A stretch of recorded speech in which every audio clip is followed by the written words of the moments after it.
yang saya sebutkan tadi. Kalau yang lain, oke, karena ini satu kuasa. Baiklah, pada intinya majelis ini sudah memahami apa yang menjadi pokok-pokok permohonan saudara ya, dan kita sudah membaca. Oleh karena itu, saudara tidak perlu membaca secara langsung permohonan saudara. Apa yang menjadi inti dari dalil permohonan saudara itu saja dijelaskan. Saya kasih waktu 5-10 menit. Silakan. Yang lain dianggap dibacakan karena dijawab secara tertulis nanti. Silakan. Terima kasih. Assalamualaikum warahmatullahi wabarakatuh. Kami dari kuasa pemohon akan memaparkan permohonan kami terkait dengan substansi daripada dalil-dalil yang kami ajukan. Inti daripada permohonan kami adalah kami dalam hal ini kuasa calon itu berkeberatan pada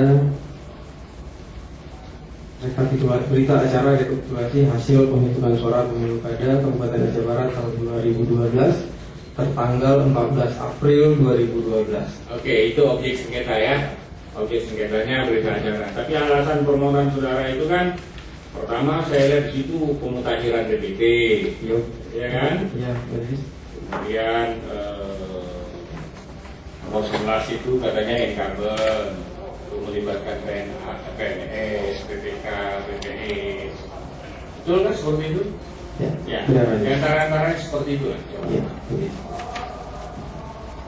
jadi inti daripada penolakan kita adalah bahwa pelanggaran yang dilakukan oleh termohon dalam pemutakhiran data pemilih dan penetapan daftar pemilih tetap yang bermasalah dan tidak mengacu pada Peraturan KPU nomor 67 tahun 2009 tentang pedoman tata cara pemutakhiran data dan daftar pemilih dalam pemilihan umum kepala daerah dan wakil kepala daerah tanggal 3 Desember 2009 dan surat Komisi Pemilihan Umum nomor 92/KPU/2